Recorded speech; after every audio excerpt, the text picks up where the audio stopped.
پاکستان کسی تصادم کا متحمل ہو نہیں سکتا۔ جماعت اسلامی یہ پیشکش کرتی ہے سب کو کہ ہم اس ڈائیلاگ کا اہتمام کریں کہ جس کے نتیجے میں سب لوگ اپنی آئینی پوزیشن کو اختیار کریں اور اس سے آگے نہ بڑھیں۔ تو کہاں سے آغاز کرنا ہے؟ گفتگو کرتے ہیں اور شروع کر دیتے ہیں، لیکن یہ اس لیے نہیں ہے کہ ہمیں کوئی شوق ہے۔ جماعت اسلامی اگر یہ بات کر رہی ہے تو اس لیے کر رہی ہے کہ جماعت اسلامی کی اس ملک کے ساتھ ایک انٹیگریٹی ہے، ایک لائلٹی ہے۔ ہم نے خون دیا ہے، ہم نے شہادتیں پیش کی ہیں، ہم لڑے ہیں اس ملک کے لیے، ہم نے اس کی نظریاتی سرحدوں کی بھی حفاظت کی ہے اور اس کی جغرافیائی سرحدوں کے لیے بھی ہم نے شانہ بشانہ کام کیا ہے۔ اور جماعت اسلامی ہی اپنے اندر وہ اخلاقی وزن رکھتی ہے کہ جو سب کے لیے ایک چھتری بھی بن سکتی ہے۔ اس لیے یہ ڈائیلاگ شروع کیجئے، اپنی آئینی پوزیشن پر واپس آ جائیے، عوام کو ان کا حق دیجئے، اس سے ملک جو ہے وہ بحرانوں سے نکل جائے گا انشاءاللہ۔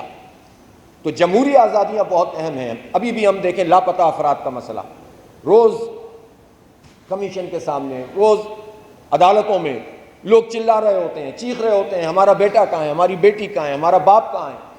لیکن جو مجرم ہے تو پہلے تو وہ ملزم ہے، پھر آپ کا اگر پروسیکیوشن کا پراپر نظام نہیں ہے تو یہ ریاست کا فیلئر ہے نا، اس میں عوام کا فیلئر کہاں سے آ گیا؟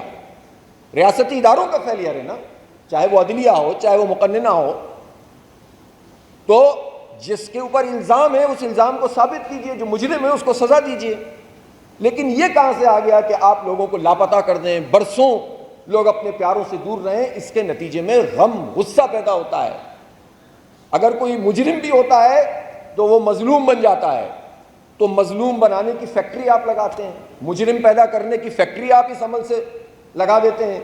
تو یہ لاپتہ ہونا تو کسی بھی ایسے جگہ پر جہاں آئین اور قانون کی بالادستی ہو وہاں یہ تصور نہیں ہو سکتا۔ اس مسئلے کو بھی ایڈریس کرنا پڑے گا، خاص طور پر بلوچستان کے لوگوں کا یہ مطالبہ ہے، تو اس مطالبے میں ظاہر ہے آئینی سبسٹنس ہے، وزن ہے، اس کو اہمیت ملنی چاہیے۔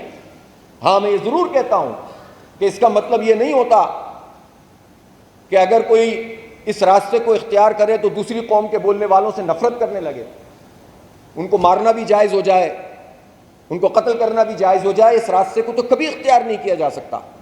لیکن یہ رد عمل اور اس رد عمل کو ہوا دینے والے دنیا میں بہت لوگ موجود ہیں۔ کیا ہم نہیں جانتے کہ ہم نے 20-25 سال میں جو امریکہ کی حمایت کی پالیسی اس خطے میں اختیار کی، اس کے نتیجے میں کتنی را کی انفلٹریشن ہو گئی، کتنی جو ہے وہ بلیک واٹر کی انفلٹریشن ہو گئی ہے؟ کیا ہم دیکھتے نہیں ہیں کہ بلوچستان میں کتنی بین الاقوامی قوتیں سرگرم عمل ہیں؟ وہ پھر ان حالات کو ہوا دیتے ہیں، پھر وہ ایکسپلائٹ کرتے ہیں، پھر وہ اپنی مرضی کے نتائج حاصل کرتے ہیں، پھر فوج کو عوام کے سامنے لا کر کھڑا کر دیتے ہیں۔ لہٰذا عقل مندی کا راستہ یہ ہے کہ پھر وہی بات ہے کہ آئین کے مطابق ہی کام کیا جائے۔ اور جو نیشنل ایکشن پلان بنا اس میں دو چیزیں طے ہوئیں۔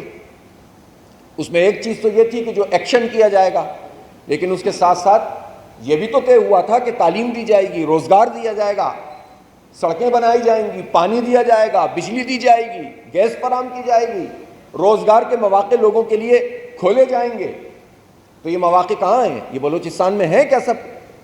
کیا یہ سندھ میں موجود ہیں؟ کیا سندھ کا کیپٹل پاکستان کا معاشی ہب کراچی، کیا وہاں کے نوجوانوں کو اس وقت روزگار مل رہا ہے؟ کیا وہاں تعلیم کے یکساں مواقع موجود ہیں؟ کیا پورے پاکستان میں یوتھ کے لیے کوئی پروگرام حکومت کے پاس موجود ہے؟ اس وقت جو صورتحال پورے ملک میں ہے تعلیم کی، 5 سے 16 سال تک کی عمر کے جو لوگ ہیں تقریباً یہ 6.5 کروڑ ہیں، ان میں سے 2.62 کروڑ لوگ ایسے ہیں، بچے جن کو اسکول میں ہونا چاہیے اور اس وقت اسکول میں نہیں ہیں۔ کس کی ذمہ داری ہے؟ نہ وہ پرائیویٹ ایجوکیشن حاصل کر رہے ہیں، نہ گورنمنٹ کے کسی ادارے میں پڑھ رہے ہیں۔ 2.62 کروڑ، یہ 39% وہ بچے جنہیں اسکول میں ہونا چاہیے وہ اسکول میں نہیں ہیں۔ یہ 76 سال میں کس کا فیلئر ہے؟ کس کی حکومت رہی ہے ملک پر؟ یہ بیوروکریسی جواب دہ کیوں نہیں ہے؟ یہ وہ سارے لوگ جنہوں نے حکومت کی ہے وہ جواب دہ کیوں نہیں ہے؟ یہ بڑی بڑی باتیں ان سے کروا لو، لیکن انہوں نے ملک میں تعلیم سے لوگوں کو محروم کیا ہے۔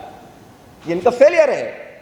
اور جتنی آپ اس کی پرتیں کھولتے چلے جائیں، یونیورسٹیوں کا حال دیکھ لیں، پرائیویٹ سیکٹر میں جو لوٹ مار مچی ہوئی ہے، عوام نے سمجھا ہے کہ پرائیویٹ سیکٹر میں جو ہم تعلیم حاصل کر رہے ہیں یہ جو ہے وہ ہماری قسمت ہے۔ بھائی پرائیویٹ سیکٹر تو ایڈ آن کرتا ہے چیزوں کو، بنیادی طور پر تو ہماری بڑی رچ ہسٹری ہے کہ یہ وقت کی بنیاد پر چلنے والا ہے۔ تعلیم کاروبار نہیں ہوتی، یہ ریاست کی ذمہ داری ہے کہ ہمارے سب بچوں کو تعلیم ملے اور یکساں ملے۔ اور یہ جو یکساں نصاب کی بات کی جاتی ہے، یہ بھی دراصل لوگوں کو معلومات ہوتی نہیں ہے اور بات چل جاتی ہے اور لوگ سمجھتے ہیں بڑا کارنامہ۔ یکساں نصاب جو کریکولم کے آؤٹ لائن ہوتی ہے، ایک ہوتا ہے کتاب، ایک ہوتا ہے نصاب۔ جو نصاب کی آؤٹ لائن ہے وہ تو ہمیشہ سے یکساں رہی ہے ملک میں، لیکن اس کے مطابق عمل درآمد کتنا ہوتا ہے، اس کی ایگزیکیوشن کی اتھارٹیز کیا ہیں، اس میں کرپشن اور لوٹ مار کتنی ہو رہی ہے۔ اور پھر ایک بات ہے کہ آپ یکساں نصاب کی بھی بات کرتے ہیں تو کیا ملک میں تمام پرائیویٹ ادارے اس نصاب کو قبول کرتے ہیں؟ وہ تو پاکستان کے کریکولم کو مانتے نہیں ہیں بہت سارے ادارے، آپ ان کو بھی پروان چڑھا رہے ہیں۔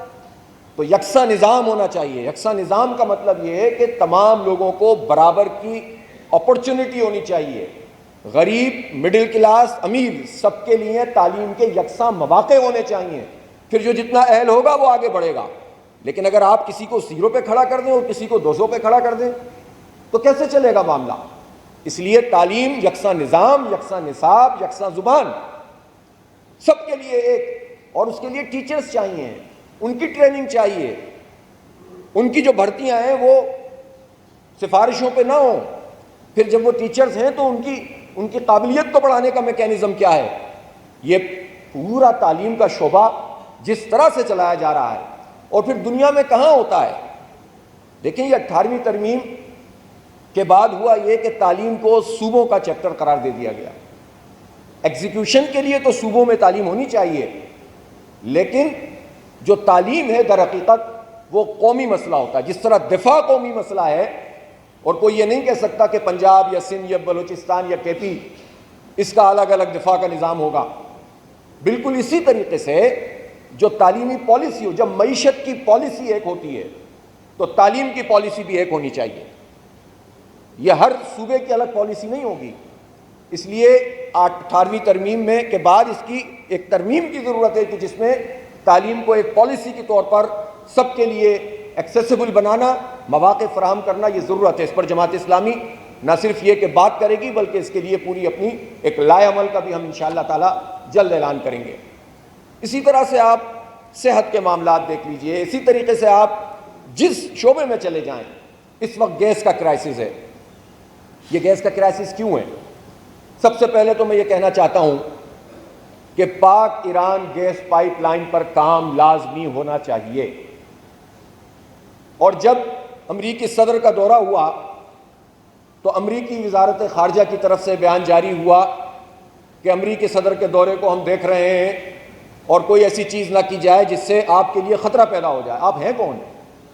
امریکہ کو یہ حق کس نے دیا ہے کہ ہماری ایرانی صدر کا جو دورہ ہوا اس پر امریکی محکمہ خارجہ نے یہ بیان دیا کہ ہم اس کو جو ہے وہ بہت غور سے دیکھ رہے ہیں اور اس کے لیے آپ کے لیے خطرہ پیدا ہو سکتا ہے۔ تو امریکی محکمہ خارجہ کو یہ اختیار کس نے دیا ہے کہ ہمارے داخلی معاملات میں اس طرح سے بیان بازی کریں؟ آپ کا مسئلہ ایران کے ساتھ جو ہے وہ آپ دیکھیں اس کو، پاکستان کے اوپر آپ کیوں مسلط ہوتے ہیں اس طرح سے؟ اور اگر ہمارا حکمران طبقہ بھی اسی طرح سے امریکی ڈکٹیشن کو لیتا رہے گا تو ہم پنپ نہیں سکتے۔ تاریخ کا تجربہ ہے یہ، جو اپنی آزادی اور خود مختاری کا سودا کر لیتے ہیں اور وقتی حالات میں اپنے لیے راستے تلاش کرتے ہیں، وہ قوم کے لیے کچھ نہیں کر سکتے۔ اس لیے ہماری یہ ضرورت ہے کہ جو ہم خرید رہے ہیں LNG کارگو کے ذریعے سے، وہ ہمیں تقریباً $10 سے $12 کی پڑتی ہے، جبکہ خود ہمارا اپنا ارینجمنٹ $6 کا ہے۔ اگر یہ پائپ لائن بن جاتی ہے جو کہ ایران نے اپنی جگہ پہ مکمل کر دی ہے تو اس سے تو ان انٹرپٹڈ سپلائی ہوگی۔ یہ سپلائی ہماری ریزیڈینشیل ایریا میں بھی ہوگی اور یہ سپلائی ہماری انڈسٹری کو بھی ملے گی، اور جب انڈسٹری میں مسلسل گیس آئے گی تو آپ خود سوچ سکتے ہیں کہ معاشی ایکٹیویٹی کتنی بڑھے گی۔ انرجی کرائسس اسی لیے نہ کہ کوئی چیز آپ دیں نہیں، نہ بجلی پراپر دے رہے ہیں نہ گیس پراپر دے رہے ہیں، اور اتنی اس کی قیمت بڑھا رہے ہیں صرف اس وجہ سے کہ آپ نے معاہدہ کیا تھا میں زرداری صاحب سے کہنا چاہتا ہوں، آپ نے کمال اس وقت اپنے لحاظ سے عقل مندی کا مظاہرہ کرتے ہوئے اپنی صدارت کے آخری دنوں میں یہ معاہدہ کر لیا تھا. اب آپ دوبارہ صدر بن گئے، اب جیسے بھی بن گئے، لیکن اب آپ ذرا اس پہ ہمت پکڑیں نا، آپ سامنے آئیں کہ میں نے معاہدہ کیا تھا، اب میں اس پر عمل درآمد کرواؤں گا.